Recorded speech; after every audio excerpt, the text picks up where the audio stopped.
এই রবিবারে গিয়ে বললা এই শয়তানি আমি করছি আর আপনি করছেন, এই দুইজনের নাম উঠে যাবে, বুঝছেন না?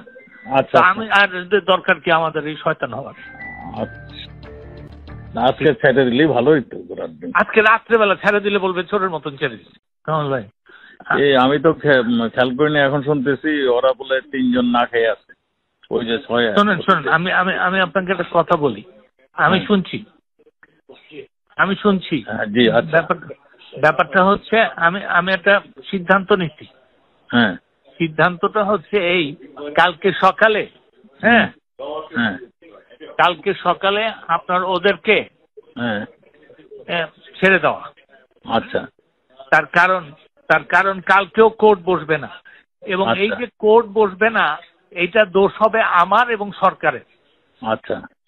তো আমি তখন ইয়েকে ফোন করছি, যে হারুনকে ফোন করে বলছি যে হারুন, এই একটা ডাক্তার আর সঙ্গে একটা ম্যাজিস্ট্রেট আর ওদের বাপ মাকে ডেকে শুধু টু এনশিওর যে ওদের বাপ মাকে দেখা দিবে যে ওরা কোনো ইনজুরি নাই, এবং ডাক্তার দিয়ে পরীক্ষা করা দিবে, দিয়ে ওরা বলে দিবে যে আমরা সুস্বাস্থ্যে বুঝিয়া পাইলাম, হ্যাঁ এই জিনিসটা, এবং ছেড়ে দিবে কালকে 10টার মধ্যে। ঠিক আছে? আমি 10টা বলছি কারণ আমি 8:30টার সময় মাননীয় প্রধানমন্ত্রীকে এইটা আমি জানাই দিই। হ্যাঁ, এই ডিসিশন আমি নিছি। তার কারণ হচ্ছে কালকেও কোর্ট বসবে না, কোর্ট বসবে রবিবারে গিয়ে। এই রবিবারে গিয়ে বললা এই শয়তানি আমি করছি আর আপনি করছেন, এই দুইজনের নাম উঠে যাবে, বুঝছেন না? আমি আর দরকার কি আমাদের এই শয়তান হওয়ার? আজকে ছেড়ে দিলেই ভালো হইতো। আজকে রাত্রেবেলা ছেড়ে দিলে বলবে চোরের মতন ছেড়ে দিচ্ছি। ডাক কেন ওয়াই? কালকে সকালে দিই। আচ্ছা, ঠিক আছে। হ্যালো ভাই।